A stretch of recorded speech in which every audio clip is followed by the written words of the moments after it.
L'expérience, c'est une somme de moments, de vécus qui nous forgent et nous définissent. Comme l'on parle d'UX pour sonder l'expérience utilisateur, ce podcast sera centré sur l'expérience dirigeant, ou DX, à l'image de l'accompagnement que nous leur proposons chez dirigeants et partenaires. DX, c'est une plongée dans les moments de vie qui ont transformé les parcours de ces dirigeants. Avec leur coach, ils nous confient les moments de bascule et parfois même les épreuves qui les ont fait devenir les femmes et hommes accomplis d'aujourd'hui. Bonjour Anne-Céline. Bonjour Yves. Merci d'avoir accepté notre invitation. Alors aujourd'hui, nous allons parler du véritable virage que tu as pris dans ton parcours professionnel en devenant manager de transition. Alors tout d'abord, est-ce que tu peux nous décrire en quelques mots ton parcours professionnel ? Alors quand je suis arrivée chez Dirigeants et Partenaires, j'avais un peu moins de 25 ans d'expérience professionnelle autour de deux grands axes. Donc un axe client avec des directions marketing, vente, service clientèle. Et puis un axe transformation avec de l'intégration, de l'optimisation, de performance et de la restructuration. D'accord. Alors est-ce que tu peux nous expliquer ce qui t'a donné envie de t'orienter vers le management de transition ? Alors, c'est le hasard des rencontres dans les espaces qui sont en fait prévus pour ça chez Dirigeants et Partenaires. J'ai croisé quelqu'un de mon réseau qui m'a indiqué avoir une piste pour une mission de management de transition qu'elle ne pouvait pas faire puisqu'elle était partie sur d'autres options. Et c'est à travers ce contact que j'ai rencontré effectivement l'entreprise qui avait un besoin pour un manager de transition pour mener à bien une transformation. Donc tu étais toi-même en transition professionnelle au moment où tu as commencé une première mission. Et est-ce que tu voyais ça comme une étape avant de retrouver un autre CDI ou est-ce que tu étais déjà convaincu que ce choix serait définitif ? Alors, j'étais pas convaincu que ce serait un choix définitif. Je ne savais pas du tout si le format en fait d'une mission court terme me correspondrait, sachant que je venais d'un environnement où j'avais travaillé quand même pendant 15 ans dans la même entreprise. Donc c'était une grande inconnue.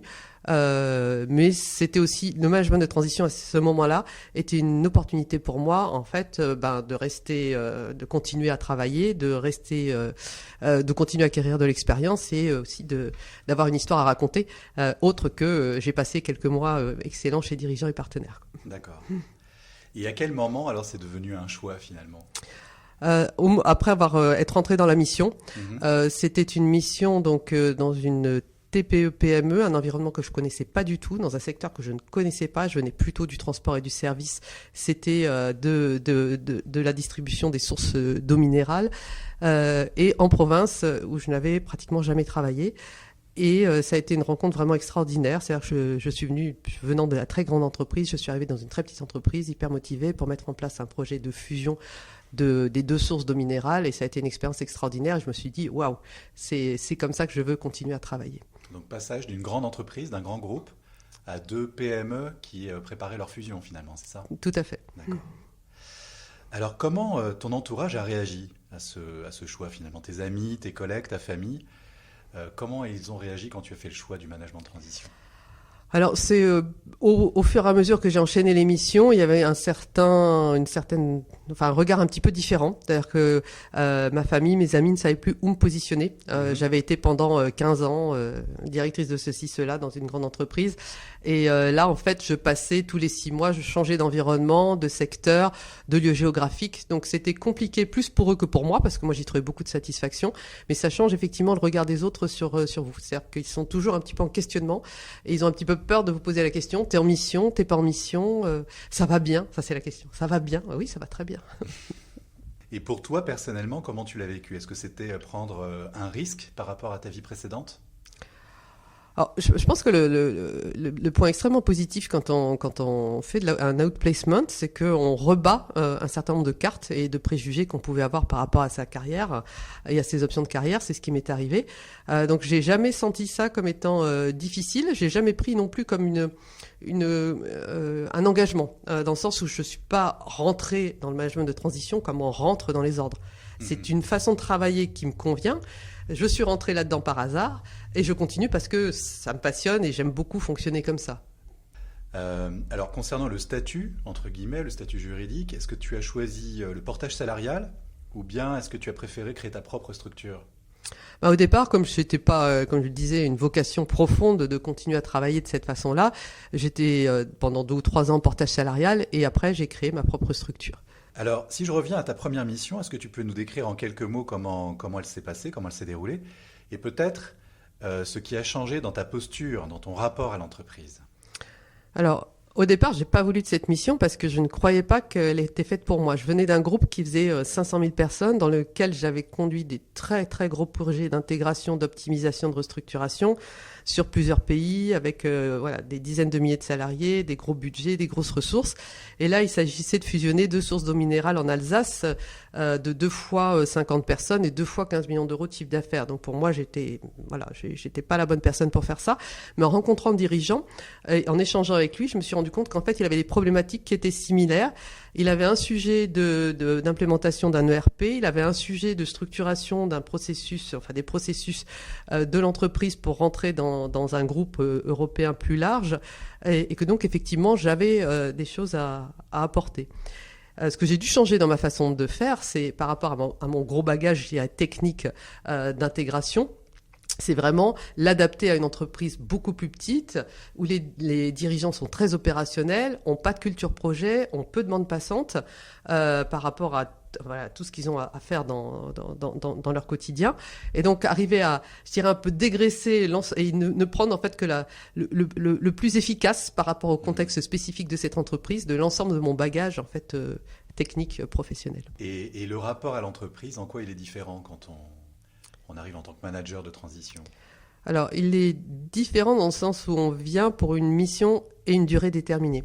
Donc, l'entreprise a un passage de cap à faire, quel qu'il soit, et constate qu'elle n'a pas soit la bande passante, soit la compétence, soit, je dirais, le courage managérial qui permet de passer ce cap.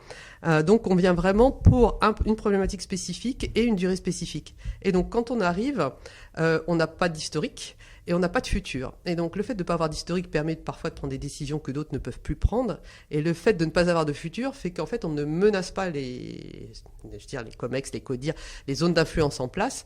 Et donc, ça donne une liberté beaucoup plus forte d'action et de parole. Ça, c'est vraiment pour moi la grosse différence. Et puis, sur des aspects peut-être plus pratiques, j'imagine qu'il n'y a pas de reconnaissance statutaire. Il n'y a pas de voiture de fonction, il n'y a pas d'assistante, il n'y a peut-être même pas de bureau d'ailleurs. Comment ça s'est passé dans cette expérience? Alors ça, effectivement, c'est quelque chose qu'il faut vraiment prendre en compte parce que si on est attaché aux éléments statutaires d'un job, on ne va pas du tout le retrouver dans le management de transition. Alors, on a un titre, très souvent, puisqu'on fait partie d'un COMEX et d'un CODIR, mais on n'a bien évidemment pas, tout ce qui va avec, donc pas de voiture de fonction, pas d'assistante, parfois pas de bureau ou des bureaux partagés, donc il faut être très humble par rapport à ça. Bien évidemment, il faut demander et obtenir les moyens de réussir sa mission, mais en fait, votre légitimité, elle vient pas de votre statut, comme ça peut l'être quand on est un membre du COMEX de plein exercice, mais ça vient plus du mandat que le dirigeant ou l'actionnaire ou le fonds vous donne de réaliser votre mission. Ok. Est-ce que tu peux nous donner quelques exemples qui illustrent la diversité des missions qui t'ont été confiées? Alors, qui m'ont été confiés, je suis pas sûre que ce soit le mot qui convienne. Je suis allée les chercher et je me suis battue pour montrer que j'étais la bonne personne pour les avoir et pour les réussir. J'ai travaillé dans des secteurs Alors moi, mon métier, c'est la direction de la transformation. Donc j'interviens soit en tant que DG dans des contextes de transformation, soit en tant que directrice de la transformation au sein d'un COMEX CODIR ou auprès d'un dirigeant. Et à ce titre-là, j'ai travaillé dans des secteurs donc assez différents de mon secteur d'origine. Donc au départ, je venais du transport, j'ai travaillé un peu dans le transport, mais après effectivement dans la distribution donc agroalimentaire, chez un Big Four qui avait un gros sujet de transformation, également dans le financement de la formation professionnelle et dans des entreprises donc de taille, on va dire vraiment de la plus petite de 100 à 10 000 salariés et avec des contextes de décision très différents. Donc un contexte plutôt, on va dire, de nature coopérative, nature familiale pour des fonds. Donc c'est à chaque fois des environnements très différents en fait de prise de décision. Alors parmi ces environnements différents, est-ce qu'il y a eu des missions plus difficiles que d'autres? Oui, une mission était particulièrement difficile, moins satisfaisante, on va dire, dans le sens où j'avais mal estimé je dirais l'importance de la difficulté de prise de décision et de la politique interne qui est liée à un partnership dans une entreprise de service.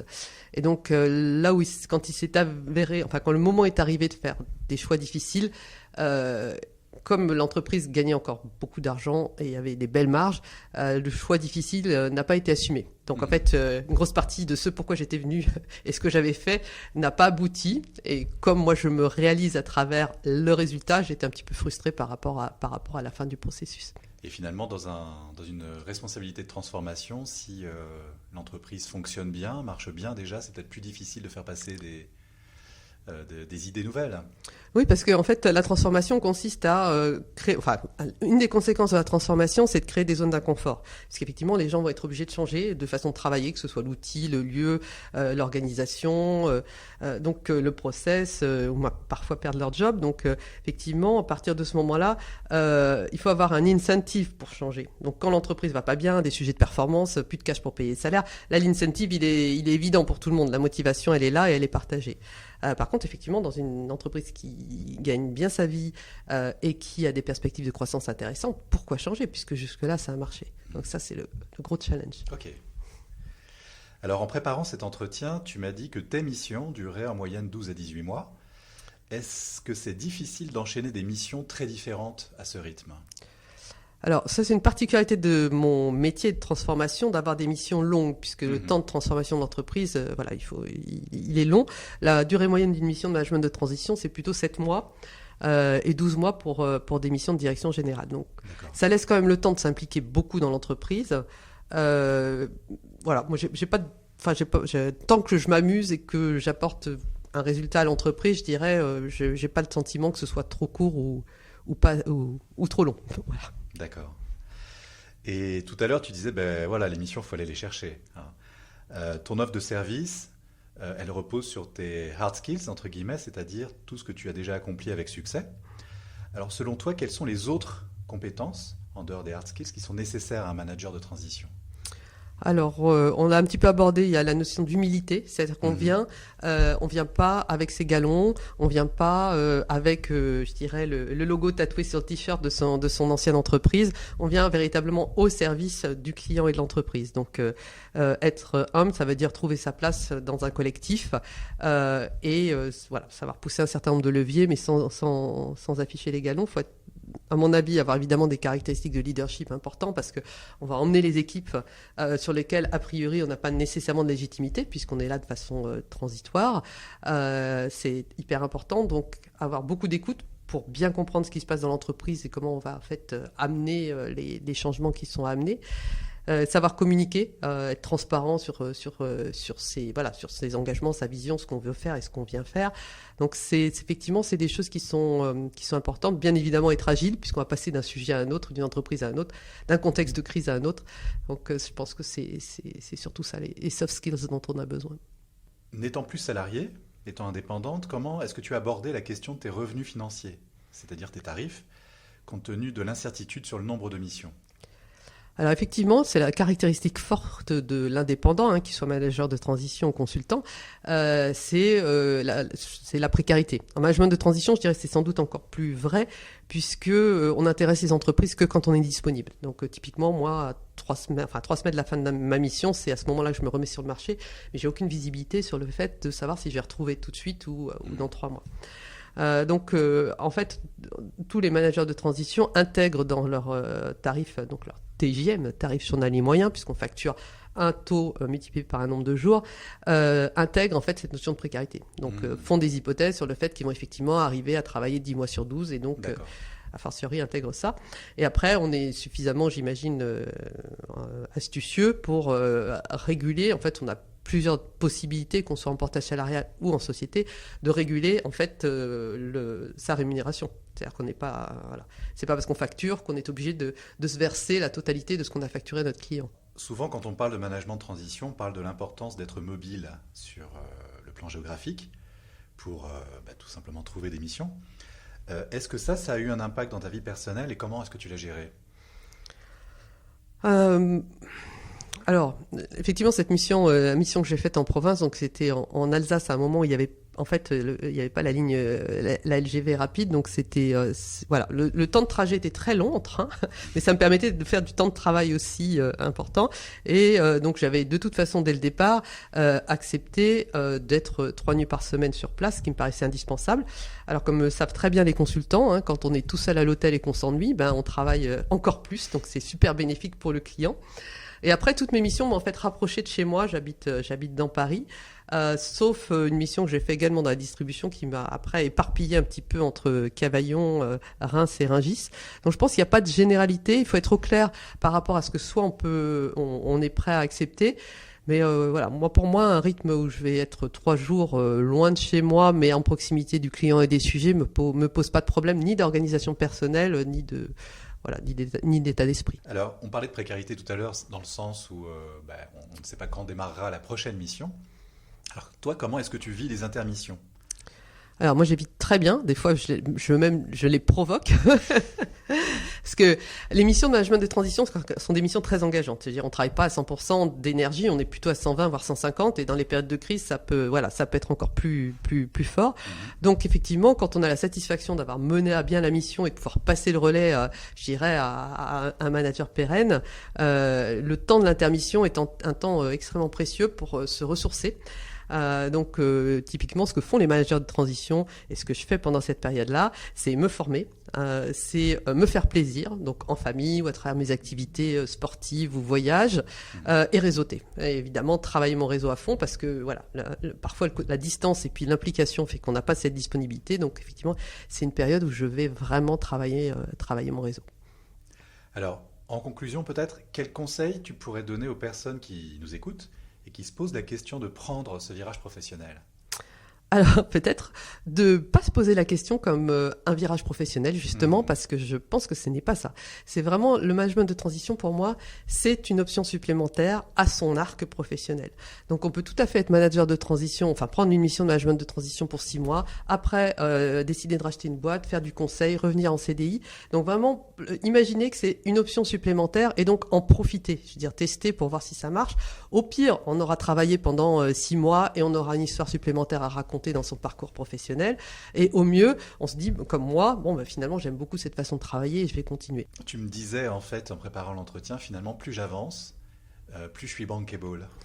Tu confirmes ? Ah oui, alors ça c'est un truc qui est extraordinaire. Donc je vais raconter encore ma petite histoire, mais à 49 ans, j'ai rencontré mon dernier chasseur de tête. Et après je me suis dit plus jamais. Pourquoi ? Parce qu'il m'a dit à 49 ans c'est super, vous avez le plus bel âge, vous êtes au pic de votre employabilité. Alors j'étais rayonnante, souriante, jusqu'à ce qu'il ajoute alors la mauvaise nouvelle c'est qu'à partir de maintenant ça va ne faire que décroître.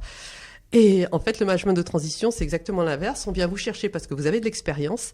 Et plus vous accumulez d'expérience, plus vous êtes en fait attractif pour votre prochain client parce que vous avez démontré justement votre savoir-faire dans un nombre d'univers et de contextes variés. Donc, c'est que du bonheur pour les seniors, si je puis dire. Ok. Alors peut-être avant de clore cet entretien, est-ce que tu peux nous dire un mot sur ta mission en cours ? Alors, ma mission en cours est une mission étonnante parce que dans un contexte d'une entreprise en très forte croissance qui doit donc se structurer pour sa prochaine étape de croissance et qui donc émet une certaine dose de résistance par rapport à la transformation que je dois y mener. Donc c'est pour moi très intéressant parce que justement je dois développer de nouveaux leviers de conviction par rapport aux situations, on va dire, de crise relative ou de crise approfondie que j'ai été amené à traiter sur les 10 dernières années. Donc voilà, j'apprends encore puisque là je dois trouver d'autres leviers de conviction dans l'entreprise pour mener à bien la transformation nécessaire. Eh bien, écoute, merci beaucoup pour ce témoignage. On te souhaite bonne chance pour cette mission et pour celles qui suivront. Et merci encore une fois d'avoir participé à ce podcast. Merci. Nous voilà déjà à la fin de cet épisode. Pour prolonger votre découverte DX Expérience Dirigeant, rendez-vous sur dirigeantsetpartenaires.fr. Articles, événements, de quoi continuer à nourrir votre curiosité. Et si le podcast vous a plu, n'hésitez pas à nous mettre 5 étoiles et à vous abonner.